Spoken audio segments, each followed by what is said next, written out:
Test 2.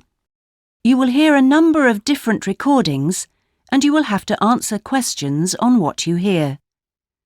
There will be time for you to read the instructions and questions, and you will have a chance to check your work. All the recordings will be played once only. The test is in 4 sections. At the end of the test, you will be given 10 minutes to transfer your answers to an answer sheet. Now turn to Section 1.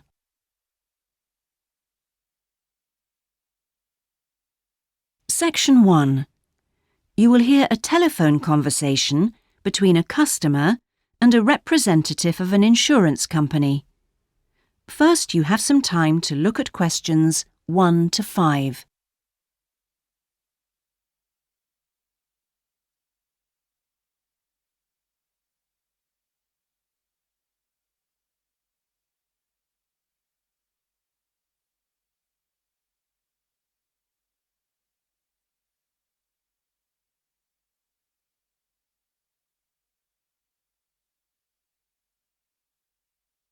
You will see that there is an example that has been done for you. On this occasion only, the conversation relating to this will be played first.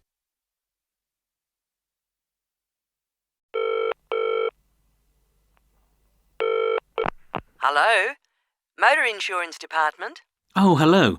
I'd like to ask about insurance for my car. Yes, of course. I'll just take a few details. What's your name? Patrick Jones. The customer's name is Patrick Jones, so Patrick Jones has been written in the space. Now we shall begin. You should answer the questions as you listen, because you will not hear the recording a second time. Listen carefully and answer questions 1 to 5.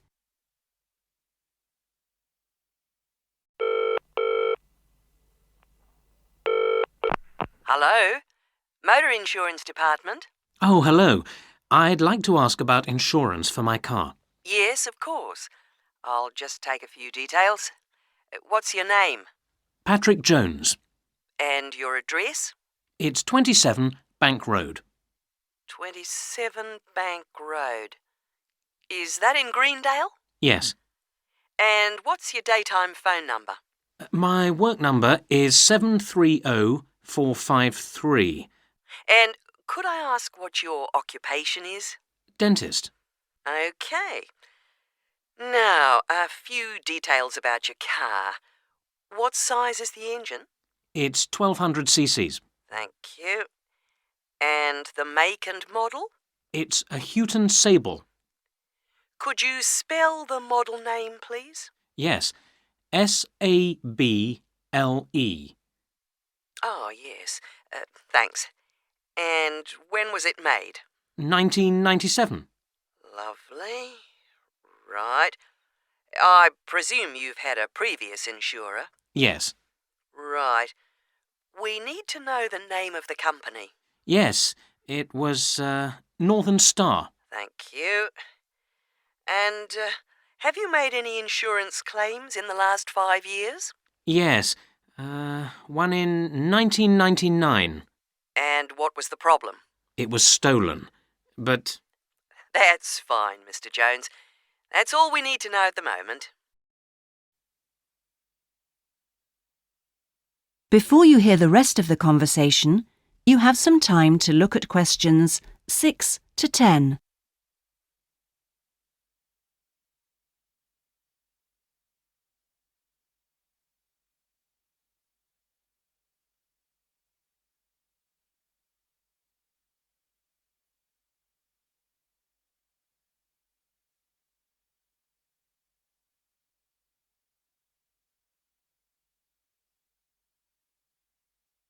Now listen and answer questions 6 to 10.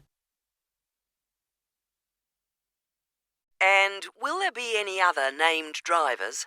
Just the one. And his name? Simon Painter. Could you spell the surname, please? P-A-Y-N-T-E-R. OK. Thank you. And what relationship is he to you? He's my brother-in-law. And what will you or Mr. Painter be using the car for? Well, mainly for social use. Social use. Will you be using it to travel to work? Yes, sometimes. Travel to work.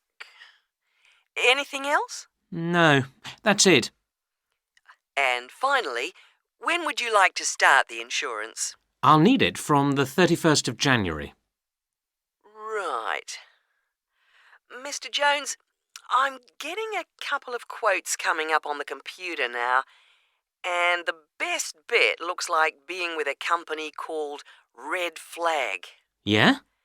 And that comes out at $450 per year. Oh, well, that seems okay. It's quite a bit lower than I've been paying up to now. Great. So, would you like me to go ahead with that? Sure, why not? How would you like to pay?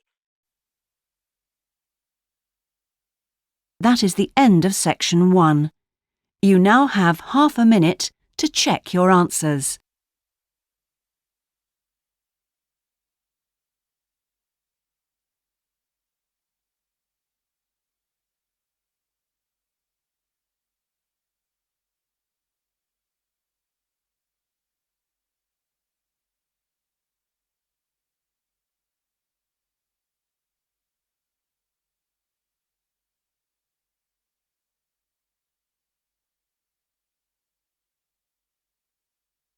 Now turn to section 2.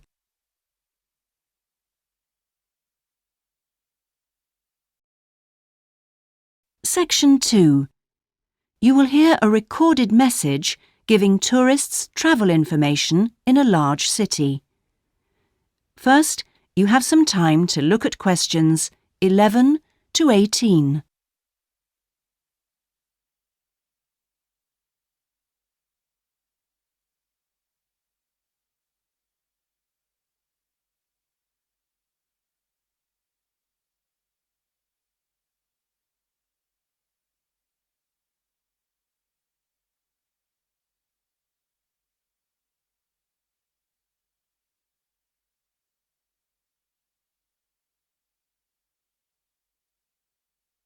Now listen carefully and answer questions 11 to 18.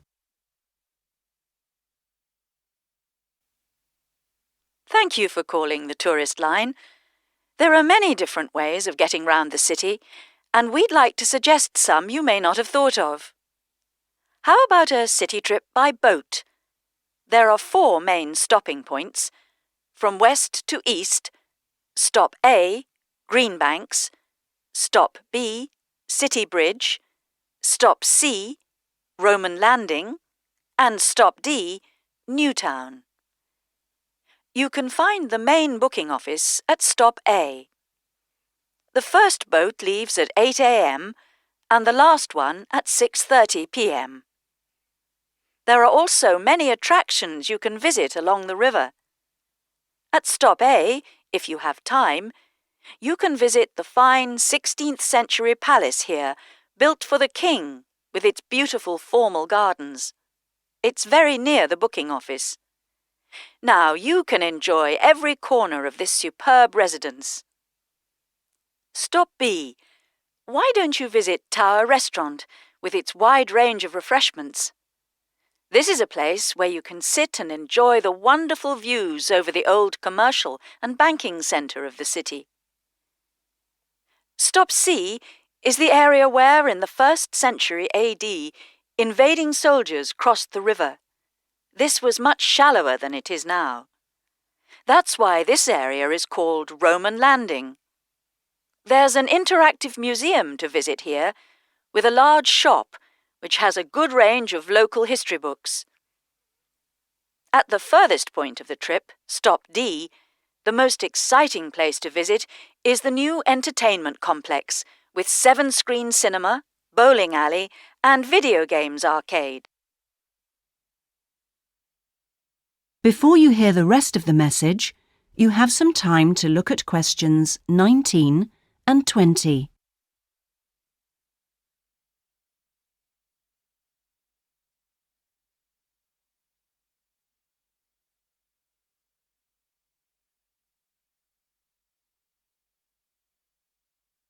Now listen and answer questions 19 and 20. Besides the boat tours, there are city buses. 2 companies offer special services. The top bus company runs all its tours with a live commentary in English. Tours leave from 8:30 a.m. every 20 minutes. There are departures from Central Station, Castle Hill, and Long Walk. This is a hop-on, hop-off service, and tickets are valid for 24 hours. For further details, call Top Bus on 0208 944 7810. The number 1 sightseeing tour is available with a commentary in 8 languages. Buses depart from Central Station every 5 to 6 minutes from about 9 a.m., with the last bus at around 7 p.m. There are also number 1 services with an English-speaking guide. That is the end of section 2. You now have half a minute to check your answers.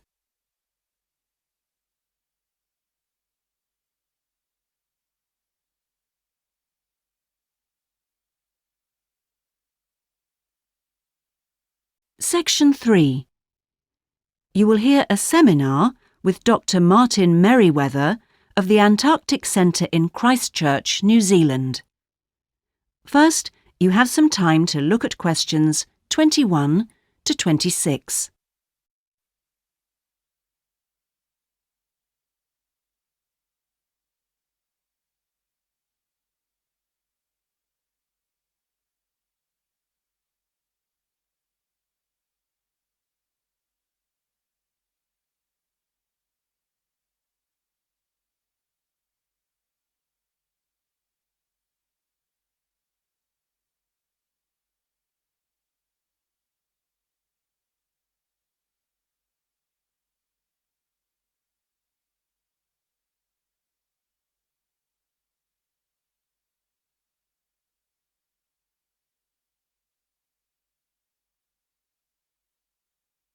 Now listen carefully and answer questions 21 to 26.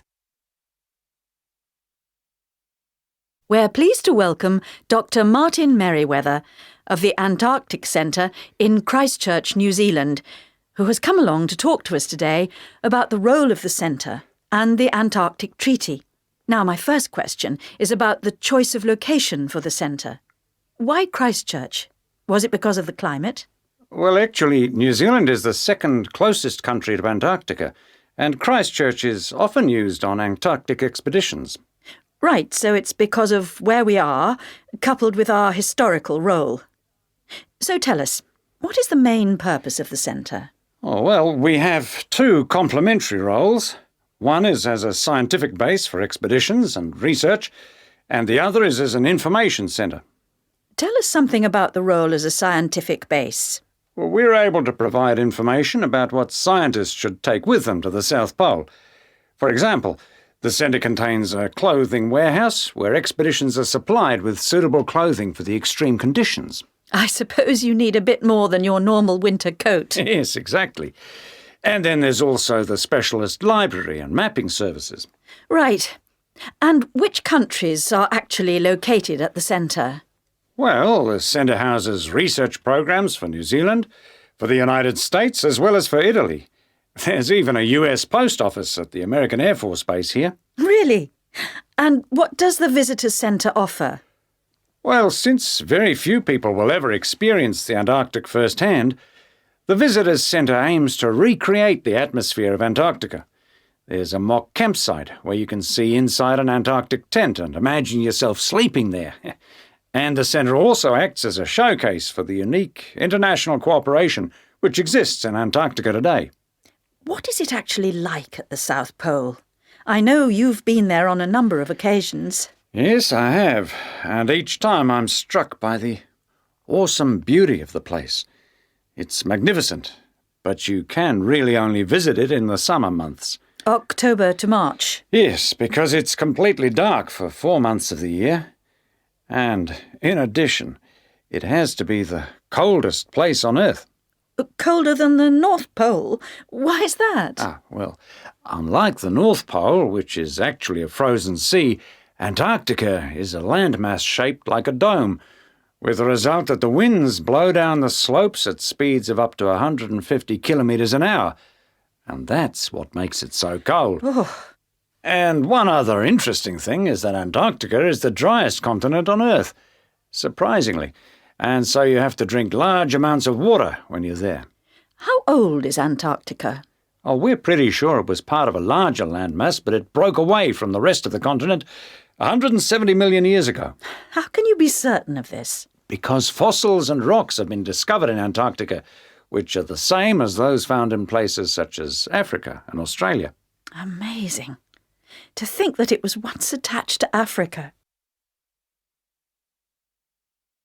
Before you hear the rest of the interview, you have some time to look at questions 27 to 30.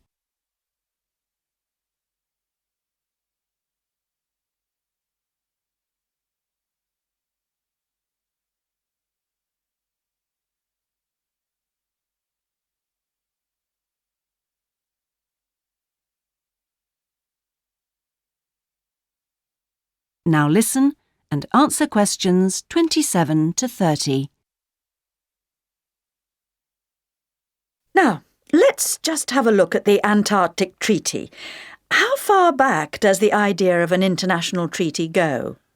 Well, as far back as the 19th century, when 11 nations organised an international event.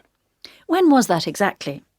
In 1870, and it was called the Polar Research Meeting. And then, not long after that, they organised something called the First International Polar Year. And that took place when exactly? Over 2 years, from 1882 to 1883. But it wasn't until the 1950s that the idea of an international treaty was proposed.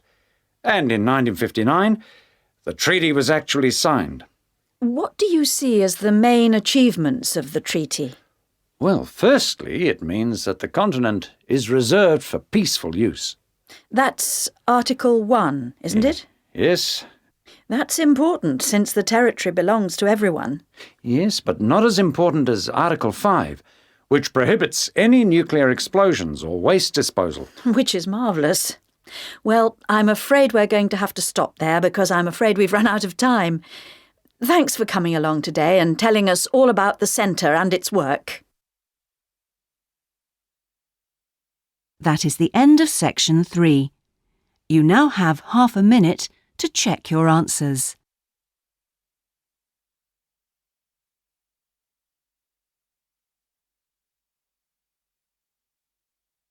Section 4.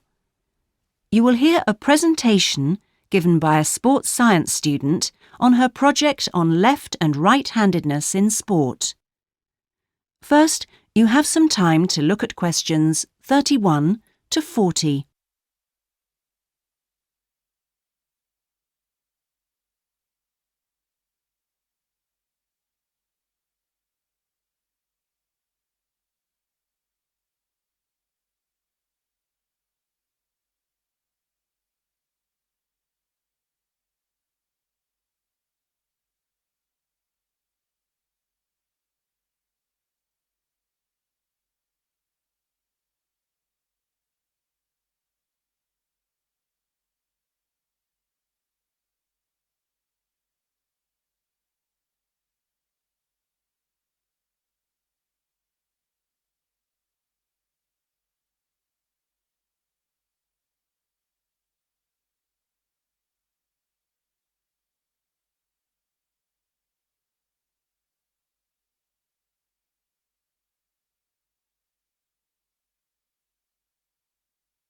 Now listen carefully and answer questions 31 to 40.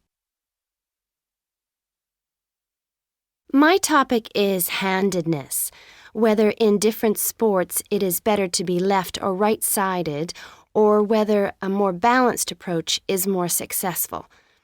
I'm left-handed myself, and I actually didn't see any relevance to my own life when I happened to start reading an article by a sports psychologist called Peter Matthews.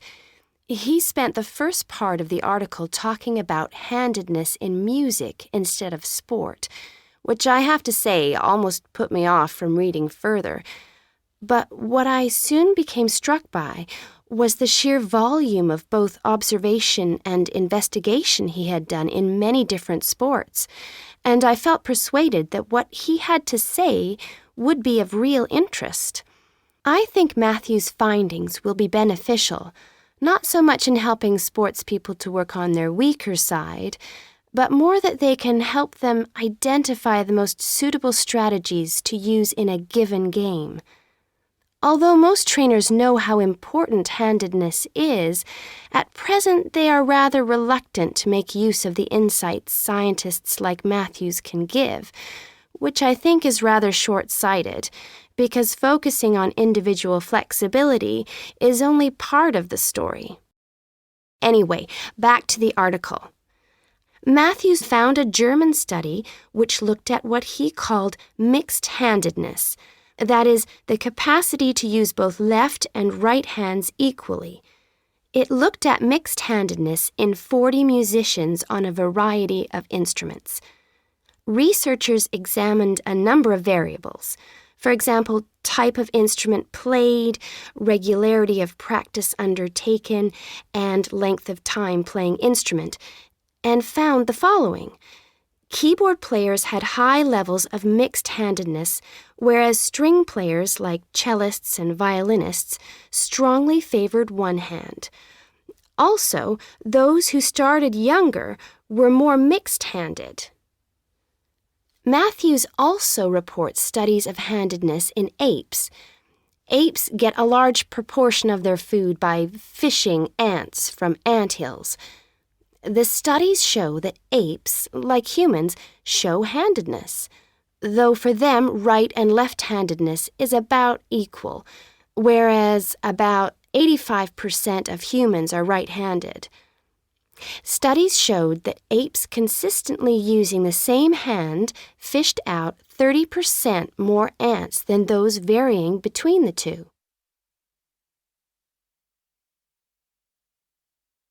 Matthews started researching several different sports and found different types of handedness in each. By the way, he uses handedness to refer to the dominant side for feet and eyes as well as hands.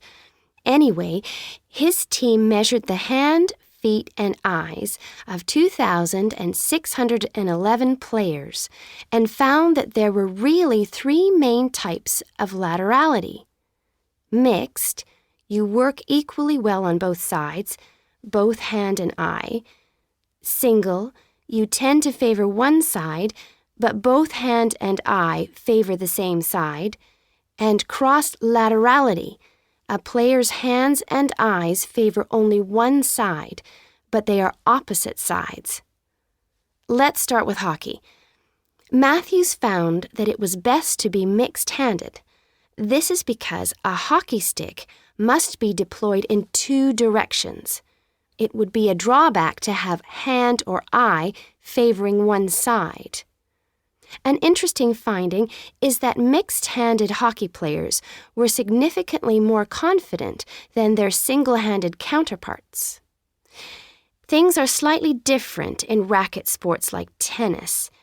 Here, the important thing is to have the dominant hand and eye on the one side.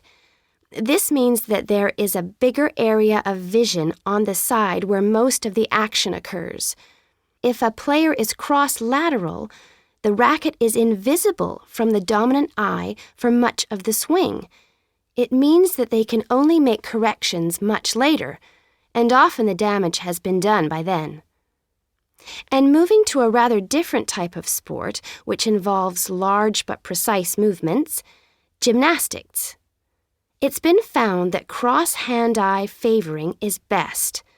The predominant reason for this is because it aids balance, which is, of course, absolutely central to performance in this sport.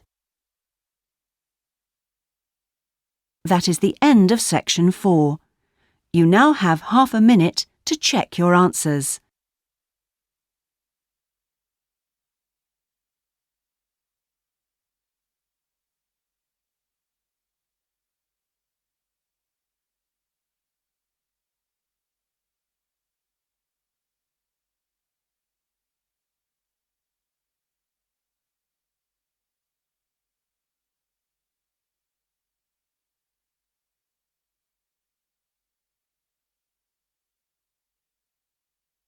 That is the end of the listening test.